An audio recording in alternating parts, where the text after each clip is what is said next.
नमस्कार दोस्तों, आप सभी छोटे बड़े भाई व बहनों को मेरी राम राम। माघ मास महात्म्य कथा तीसरा अध्याय। इस अध्याय में आप सुनेंगे 12 वर्षों तक जल वर्षा न होने के कारण बेचैन होकर 10 दिशाओं का क्षीण हो जाना, अकाल के कारण घबराकर महर्षि भृगु और उनके शिष्यों का दीर्घ काल तक मणिकूट पर्वत पर तप करना। कथा शुरू करने से पहले मेरी आप लोगों से विनती है कि आप मेरे चैनल को सब्सक्राइब करें, बेल आइकन को प्रेस करें ताकि हमारी वीडियो की नोटिफिकेशन सबसे पहले आप तक पहुंचे। वीडियो को लाइक और शेयर जरूर करें। तब राजा दिलीप कहने लगे कि महाराज, यह पर्वत कितना ऊंचा है और कितना लंबा चौड़ा है। तब वशिष्ठ जी कहने लगे कि 36 योजन, 1 योजन 4 कोस का होता है, ऊंचा, ऊपर चोटी से 10 योजन चौड़ा और नीचे 16 योजन चौड़ा है, जो हरि, चंदन, आम, मदार, देव दारू और अर्जुन के वृक्षों से सुशोभित है। दुर्भिक्ष से दुखी होकर इस सुंदर पर्वत को और फल फूलों से परिपूर्ण देखकर भृगु वहीं रहने लगे और वहां पर कंदराओं, वनों और उपवनों में बहुत दिनों तक तप करते रहे। इस प्रकार जब भृगु ऋषि वहां पर अपने आश्रम पर रहे थे तो एक विद्याधर अपनी पत्नी सहित उतरा। वह अत्यंत दुखी थे। उन्होंने भृगु ऋषि को प्रणाम किया और ऋषि ने बड़े मीठे स्वर में उसने कहा कि हे विद्याधर, तुम बड़े दुखी दिखाई देते हो, इसका क्या कारण है? तब विद्याधर कहने लगा कि महाराज, पुण्य के फल को पाकर, स्वर्ग पाकर तथा देव तुल्य शरीर पाकर भी मेरा मुख व्याघ्र जैसा है। यही कारण है मेरे दुख और अशांति का। न जाने किस पाप का फल है। मेरे चित्त की व्याकुलता का दूसरा कारण भी सुनिए। यह मेरी पत्नी अति रूपवती, मीठा वचन बोलने वाली, नाचने और गाने की कला में अति प्रवीण, शुद्ध चित्त वाली, 7 सुरों वाली, वीणा को बजाने वाली, जिसने अपने कंठ से गाकर नारद जी को प्रसन्न किया।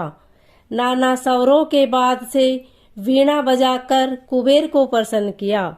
अनेक प्रकार के नाच ताल में शिवजी महाराज भी अति प्रसन्न और रोमांचित हुए। शील, उदारता, रूप तथा यौवन में स्वर्ग की कोई अप्सरा भी इस जैसी नहीं है। कहाँ ऐसी चंद्रमुखी स्त्री और कहाँ मैं व्याघ्र मुख वाला। यही चिंता सदैव मेरे हृदय को जलाती है। विद्याधर के ऐसे वचन सुनकर तीनों लोकों की भूत, भविष्य और वर्तमान की बात जानने वाले तथा दिव्य दृष्टि वाले ऋषि कहने लगे कि हे विद्याधर, कर्म के विचित्र फल प्राप्त हो जाते हैं। मक्खी के पैर जितना विष भी प्राण लेने वाला हो। छोटे छोटे पापों का फल भी अत्यंत दुखदायी हो जाता है। तुमने माघ मास के एकादशी का व्रत करके द्वादशी के आने पर शरीर में तेल लगाया। इसी पाप कर्म से व्याग्र हुए एकादशी के दिन उपवास करके द्वादशी को तेल लगाने से राजा पूर्वा ने भी कुरूप शरीर पाया था।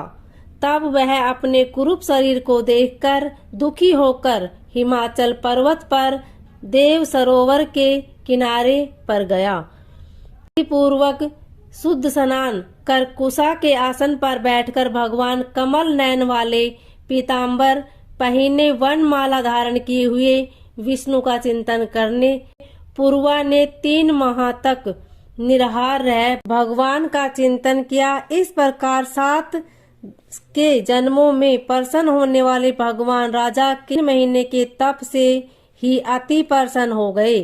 नत और माघ की शुक्ल पक्ष की एकादशी को भी प्रसन्न होकर भगवान ने अपने शंख के जल से राजा को पवित्र किया। भगवान ने उसके तेल लगाने की यह बात याद दिलाकर सुंदर देवताओं का सा रूप दिया, जिसको देखकर उर्वशी भी उसको चाहने लगी और राजा सुकृत्य होकर अपनी नगरी को चला गया। भृगु ऋषि कहने लगे कि हे विद्याधर, इसलिए तुम क्यों दुखी होते हो?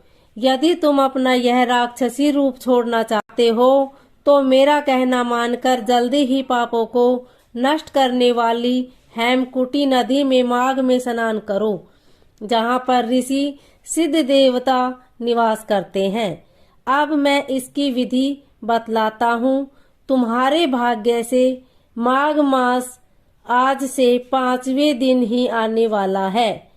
पौष शुक्ला एकादशी से इस व्रत को आरंभ करो। भूमि में सोना, जितेंद्रिय रहकर दिन में 3 समय स्नान करके महीना भर तक के निराहार रहो।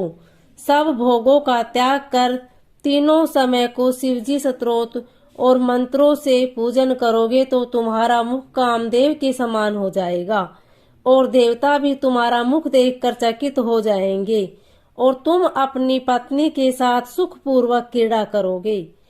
माघ मास के प्रभाव को जानकर सदा माघ में स्नान करो। पाप और दरिद्रता से बचने के लिए मनुष्य को सदा यत्न से माघ मास का स्नान करना चाहिए।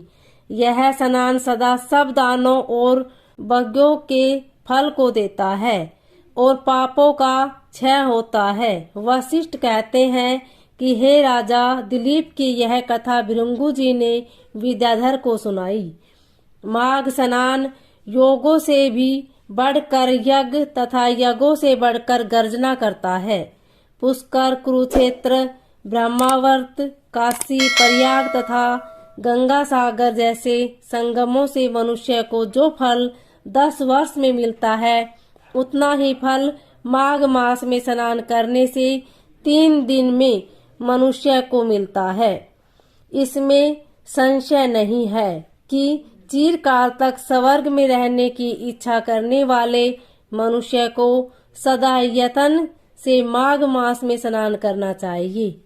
आयु, आरोग्य, धन, रूप, कल्याण और गुण प्राप्त करने वालों को माघ का स्नान कभी नहीं छोड़ना चाहिए। स्नान करने वाला इस लोक तथा परलोक में सदा सुख पाता है। वशिष्ठ जी कहते हैं कि हे दिलीप, भृगु जी के यह वचन सुनकर वह विद्याधर अपनी स्त्री सहित उसी स्थान पर पर्वत के झरने में माघ मास का स्नान करता रहा और उसके प्रभाव से उसका मुख देव सदृश हो गया और वह पाणिग्रीव पर्वत पर आनंद से रहने लगे और भृगु जी भी नियम की समाप्ति पर शिष्यों सहित इवा नदी के तट पर आ गए।